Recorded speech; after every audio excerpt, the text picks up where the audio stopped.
131वीं पावन जयंती है। इस अवसर पर भाई जी की स्मृतियों को नमन करते हुए प्रदेश शासन की ओर से, मैं उत्तर प्रदेश वासियों की ओर से मां भारती के ऐसे सपूत को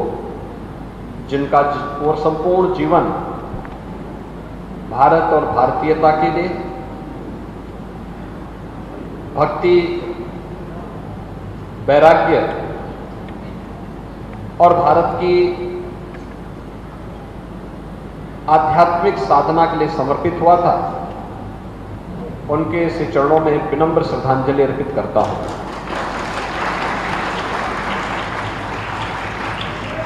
हम सब जानते हैं सरदेव भाई जी ने सरदेव सेठ जी श्री जयदयाल गोयनका जी के सानिध्य में रह करके गीता प्रेस के माध्यम से भारत की वैदिक साहित्य की, आध्यात्मिक साहित्य की जो सेवा की वो अत्यंत अभिनंदनीय है। भारत के अंदर सनातन धर्म की कोई के प्रति समर्पण का भाव रखने वाले कोई भी ऐसा परिवार नहीं जिसके घर में कल्याण जैसी पत्रिका न आई हो, और कोई भी ऐसा सच्चा सनातन धर्मावलंबी भारत का नहीं जिसने 1926 से लेकर के पिछली सदी के अंदर कल्याण पत्रिका को न देखा हो। कल्याण पत्रिका को आम जन के लिए सुलभ बनाने, उनकी भावनाओं के अनुरूप उसमें भारत के वैदिक और आध्यात्मिक साहित्य का समावेश करने, उसको समाज और परिवार के अनुकूल बनाने के लिए जो साधना सरदेव भाई जी ने कल्याण के संपादक के रूप में किया, कल्याण पत्रिका ने भी सरदेव भाई जी को कभी भी अपने से अलग नहीं किया, और दोनों एक दूसरे के पूरक बन गए। आज भी घर घर में वही साहित्य पढ़ा जाता है जो उस कालखंड में भाई जी ने रचा था, लेकिन यह एक पक्ष है उनका लेखनी का, साहित्यिक का, भारत की वैदिक और पौराणिक साहित्य के प्रति उनकी पकड़ का। लेकिन इससे भी विराट एक व्यक्तित्व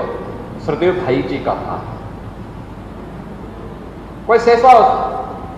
एक सामान्य व्यक्ति को इस पर विश्वास करना बहुत कठिन होगा कि क्या एक व्यक्ति इतने रूपों में हो सकता है कि वह क्रांतिकारियों का भी सहयोगी हो, वह देश के नेतृत्वकर्ताओं के साथ भी संवाद बनाता हो,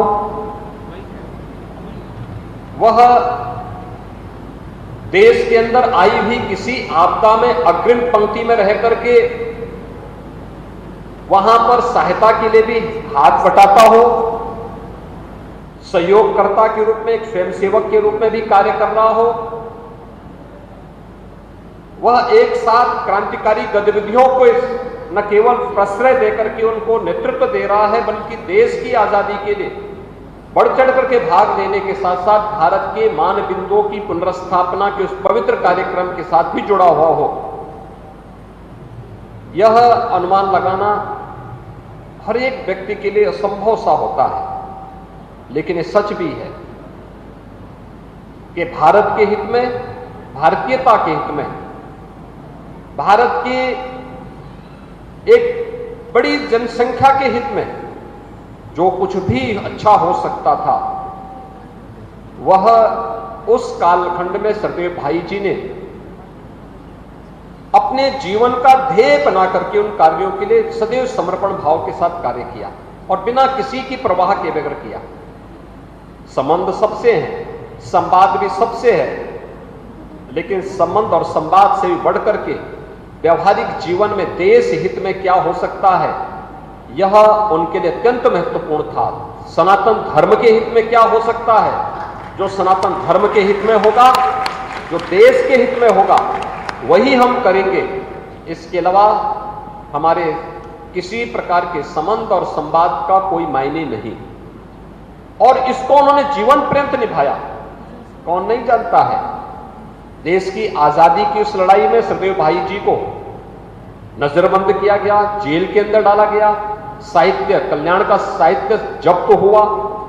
लेकिन उन्होंने उसकी परवाह के बगैर लगातार कार्य करते रहे। हर एक उस क्रांतिकारी के साथ सहयोगी बने रहे। यह भक्ति की वह शक्ति है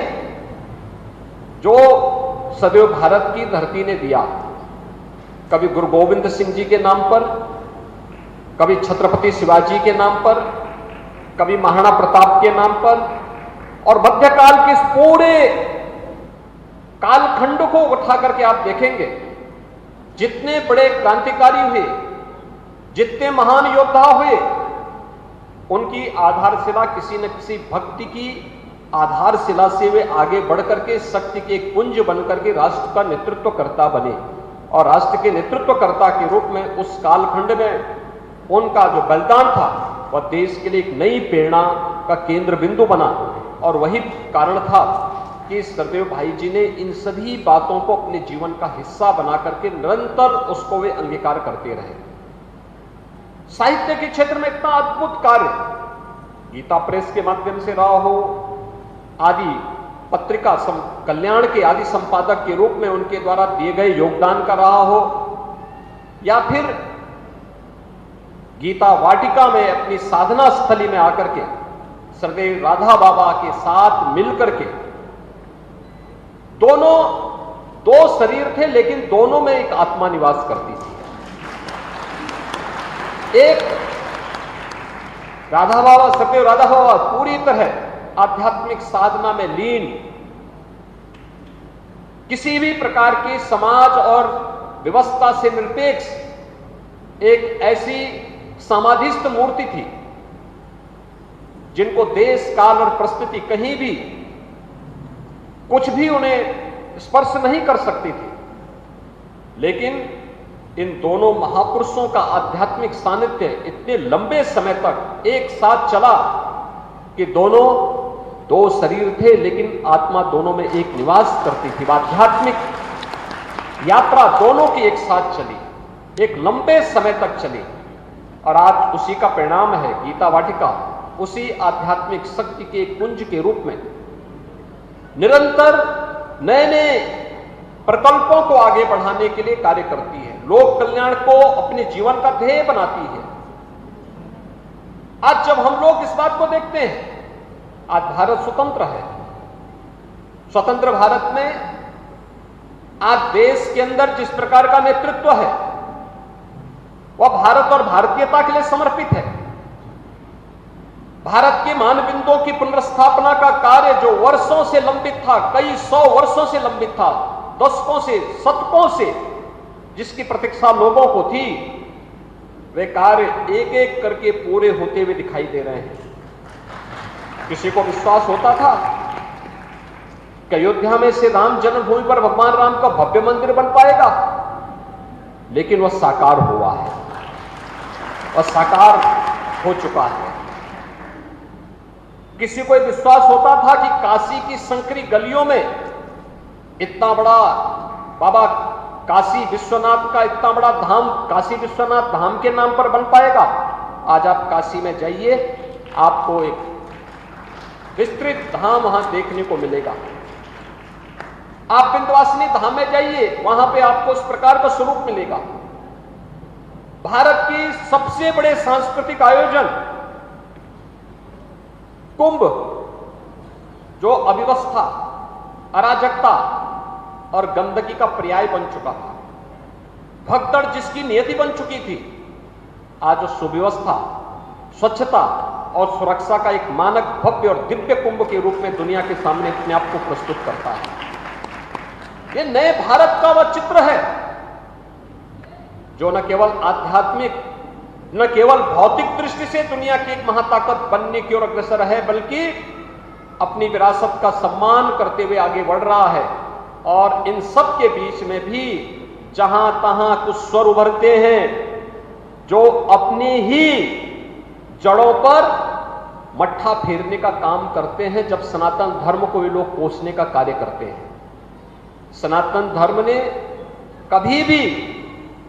किसी भी कालखंड में, मनुष्य तो बहुत दूर की बात है, किसी प्राणी और किसी चराचर जगत से जुड़ी हुई किसी भी ऐसे व्यक्ति का, ऐसे जीव का, ऐसे जंतु का, ऐसी वस्तु का विरोध नहीं किया जिसके कारण कहीं भी इस चराचर जगत का हित जुड़ा हुआ हो। उसने तो सबके कल्याण की बात की, सबके समुन्नत की बात की, सबके उत्थान की बात की, उसके उत्कर्ष की बात की। और दुनिया की कोई ऐसी जाति, मत और मजहब नहीं जिसको उसकी विपत्ति के समय सनातन धर्म ने शरण और संरक्षण न दिया हो। कोई ऐसी जाति और धर्म नहीं दुनिया का जिसको उसके संकट के समय सनातन धर्म ने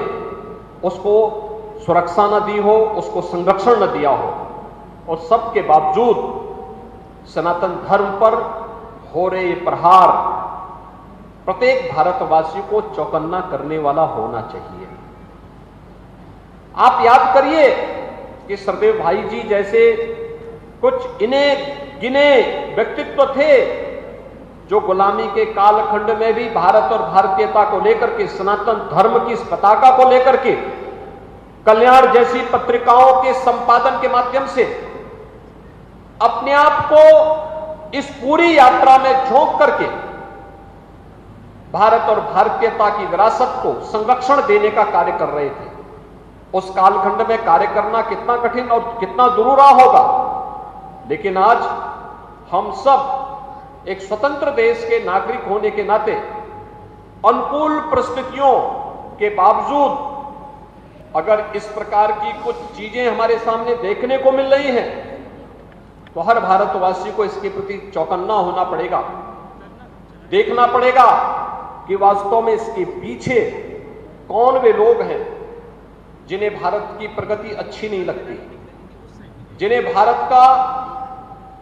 प्रत्येक क्षेत्र में सर्वांगीण विकास की यह प्रक्रिया उन्हें अच्छी नहीं लगती, जिन्हें भारत की आध्यात्मिक और सांस्कृतिक प्रगति के साथ साथ भौतिक प्रगति किसी भी दिशा में उन्हें स्वीकार्य नहीं। उन तत्वों को हम सबको पहचानना पड़ेगा, क्योंकि